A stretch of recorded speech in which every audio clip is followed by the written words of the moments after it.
نحمده ونصلي على رسوله الكريم أما بعد فأعوذ بالله من الشيطان الرجيم بسم الله الرحمن الرحيم ومن يؤت الحكمة فقد أوتي خيرا كثيرا وما يذكر إلا أولو الألباب وقال رسول الله صلى الله عليه وسلم من يريد الله به خيرا يفقهه في الدين চকশামপুর পশ্চিম পাড়া দারুল ইহসান নুরানিয়া ও হাফিজিয়া মাদ্রাসা থেকে আয়োজিত বাৎসরিক ওয়াজ মাহফিলে উপস্থিত আমার আসাদের জারে কেরাম ও আমার সামনে আগত সকল মুসলমান ভাইরা সকলকে জানাই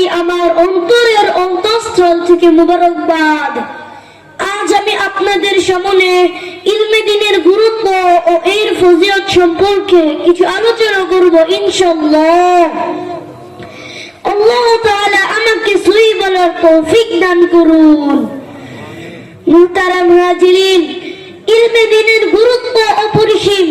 এই ইলমই মানুষকে উভয় জাহানে সফলতার পথ দেখায়, শান্তি ও সুখের পথ দেখায়, পরিচালিত করে ন্যায় ও ইনসাফের পথে, কুসত্যের জীবন থেকে মনুষ্যত্বের জীবন দান করে। মুহতারাম হাজিরিন, ইলম হলো আল্লাহ তাআলার বিশেষ গুণ। ইলমে দ্বীন ছাড়া মানুষ মূর্খ এবং পশুর সমতুল্য। যাকে ইলম দান করা হয়েছে তাকে সর্বোত্তম নিয়ামত দান করা হয়েছে। এর জন্যই আল্লাহ তাআলা ইরশাদ করেন, وَمَن يُؤْتَ الْحِكْمَةَ فَقَدْ أُوتِيَ خَيْرًا كَثِيرًا وَمَا يَذَّكَّرُ إِلَّا أُولُو الْأَلْبَابِ। যাকে দ্বীনের ইলম দেওয়া হলো তার বিপুল পরিমাণে কল্যাণ লাভ হলো। সূরা বাকারা আয়াত 269। মুহতারাম হাজিরিন, সঠিক ইলম কারোর মধ্যে থাকলে সে কখনো পথভ্রষ্ট হবে না, অন্যায়ের পথে চলবে না, অন্যায় কাজ করবে না। আল্লাহ তাআলা নাফরমানি তার পক্ষে অসম্ভব। পক্ষান্তরে ইলম ছাড়া কোন ব্যক্তি সাধারণত অন্যায়ের পথে চলে, অন্যায় কাজ করে এবং সহজেই গুনাহে পতিত হয়। মুহতারাম হাজিরিন, ইলম হলো জ্ঞানী আর মূর্খের মাঝে পার্থক্য করার একটি মাধ্যম। কুরআনে দায়িত্বহীন কণ্ঠে ঘোষণা আসছে, আর মূর্খ কখনো এক সমান হতে পারে না। তাই তো আল্লাহ তাআলা পবিত্র কুরআনুল কারীমে ইরশাদ করেন, কুল হাল ইয়াস্তাবিল্লাযীনা ইয়ালামুনা ওয়াল্লাযীনা লা ইয়ালামুন ইন্নামা ইয়াতাযাক্কারু উলুল আলবাব। যারা জানে আর যারা জানে না তার কি কখনো সমান হতে পারে?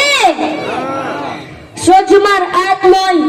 প্রিয় সুধী, আল্লাহ তাআলা যাকে ইলমের মতো মহানত দান করেছেন তার উচিত ইলম অনুযায়ী চলা এবং সর্বদা শুকর আদায় করা, যেন ইলমের কোনো প্রকার খেয়ানত না হয়। তাই তো শিরে খোদা হযরত আলী রাদিয়াল্লাহু আনহু দীপ্ত কণ্ঠে ঘোষণা করেন, রদিনা কিসমাতাল জাব্বার ফিনা লানা ইলমা ওয়ালিল আ'দা'i মালু ফাইন্নাল মালা يفنى قريب وإن العلم يبقى لا يزل। আমরা আল্লাহ তাআলার বন্টনে সন্তুষ্ট, কেননা আমাদের জন্য রয়েছে ইলম আর জাহিলদের জন্য রয়েছে ধন সম্পদ। আর ধন সম্পদ অচিরেই শেষ হয়ে যাবে, কিন্তু ইলম সর্বদা বাকি থাকবে। হাদিস শরীফে মুসলমান নর নারী প্রত্যেকের উপর ইলমে দ্বীন শিক্ষা করা ফরজ করা হয়েছে। ইরশাদ হচ্ছে, তালাবুল ইলমি ফরিদাতুন আলা কুল্লি মুসলিম। ইলমে দ্বীন শিক্ষা করা প্রত্যেক মুসলমানের উপর ফরজ। আরো ইরশাদ হচ্ছে, মান ইউরিদিল্লাহু বিহি খায়রান ইউফাক্কিহুহু ফিদ্দীন। আল্লাহ তাআলা যার কল্যাণ চান তাকে দ্বীনের জ্ঞান দান করেন।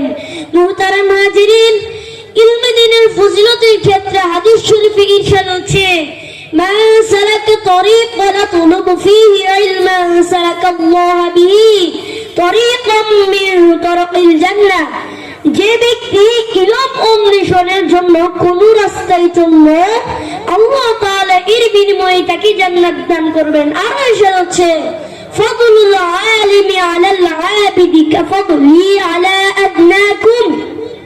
আলেমের মর্যাদা আবেদের উপর তেমন যেমন আমার মর্যাদা তোমাদের উপর। উপরোক্ত কুরআন এবং হাদিসের আলোচনা দ্বারা আমাদের সামনে ইলমে দ্বীনের গুরুত্ব ও এর ফজিলত স্পষ্ট হয়ে যায়। তা আসুন ইলমে দ্বীন শিক্ষা করে সেই অনুযায়ী আমল করে উভয় জাহানে সফলতা লাভ করি। আল্লাহ তাআলা আমাদেরকে তৌফিক দান করুন, আমিন। আসসালামু আলাইকুম ওয়া রাহমাতুল্লাহি ওয়া বারাকাতুহু।